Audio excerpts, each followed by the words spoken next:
Paul said this to his son in the faith, Timothy.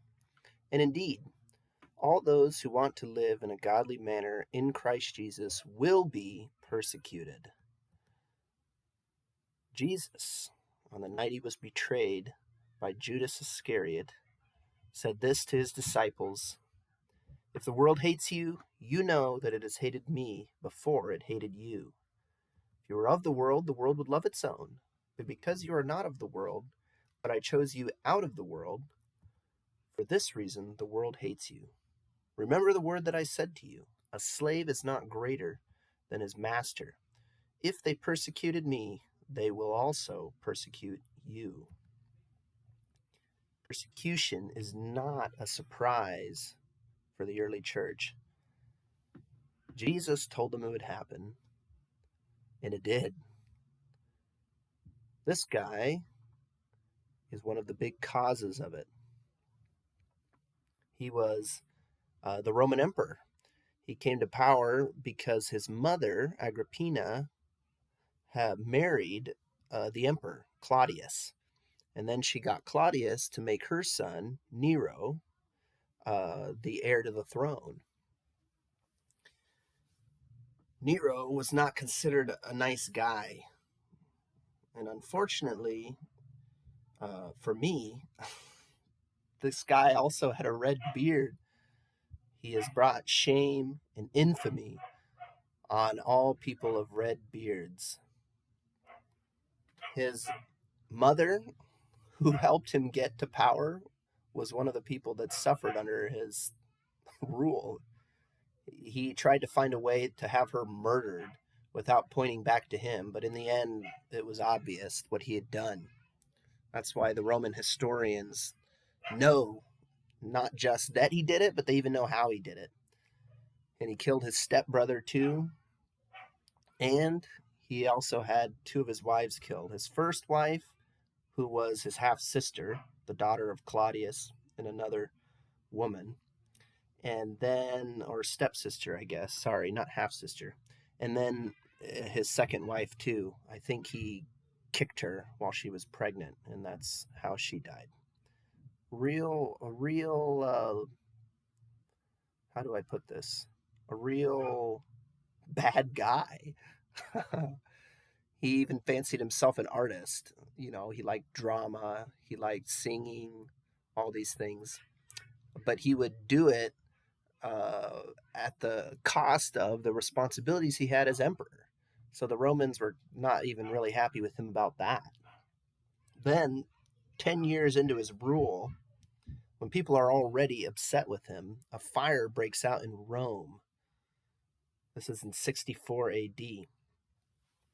And after the fire, they do lots of things to try to stop it from happening again, right? And I think Nero was a part of it too.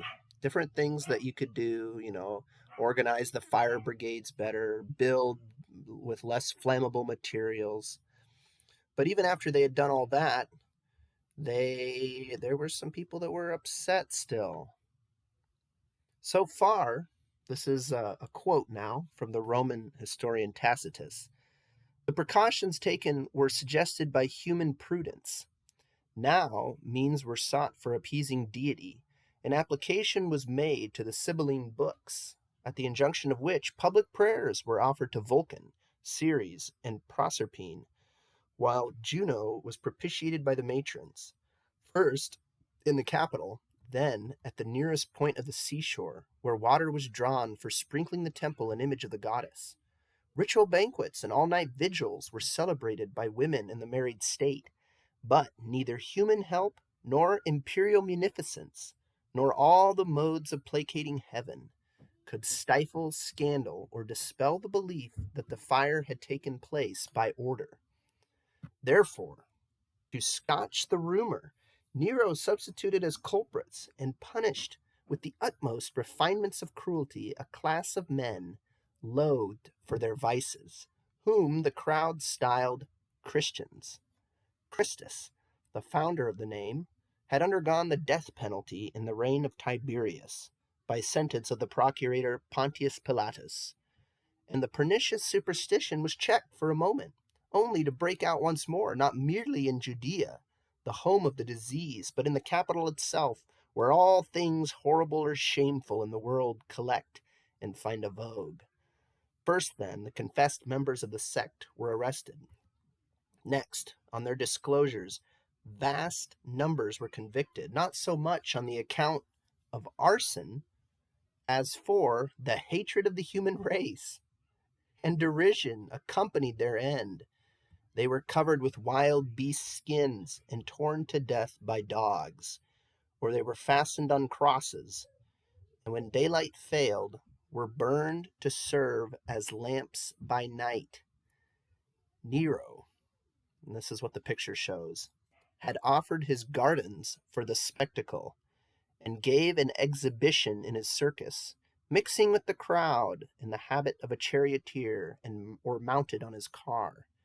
Hence, in spite of a guilt which had earned the most exemplary punishment, there arose a sentiment of pity, due to the impression that they, the Christians, were being sacrificed not for the welfare of the state, but to the ferocity of a single man, the emperor. This is a picture of Nero in his gardens putting on a show by lighting Christians as torches. Not only that, it was around this time that he had these two, Peter, the fisherman from Galilee, one of Jesus' disciples, and Paul, who once persecuted the church but was converted and became a missionary to the Gentiles. Many Romans, right, believe because of him. He puts them to death around this time. According to the church tradition, Peter is crucified, but he's crucified upside down. In fact, some people say that he asked for it. He didn't want to be crucified in the exact same way as the Lord because he didn't consider himself worthy of it. And Paul, due to him being a Roman citizen, was not crucified, but beheaded. I think kind of cool here. They have Paul's head rolling off and it's glowing, and all the Romans are freaking out. This seems like it would be the end of a movement, right? This kind of persecution and oppression. Who would want to be a Christian if this is the way that many people suffer once they become Christians, once people know it? But in fact, the opposite happens in a lot of ways. Many people become Christians in spite of this persecution. And eventually, it leads to a cultural revolution. Here's a quote that I think demonstrates this very well. It's from G.K. Chesterton in the book Orthodoxy, one of my favorite authors. He says, "We are perhaps the only people who have named our children after the apostles and our dogs after the Roman emperors." Maybe we should name the next batch of puppies Nero, Caligula, Claudius, Trajan. But what are your names, right? John, Peter, Luke. These are the people that you guys are named after. And you're named after them even though they were crucified, right? Killed, persecuted. Those are the people that we honor today. And then not just people like us who are Christians, right?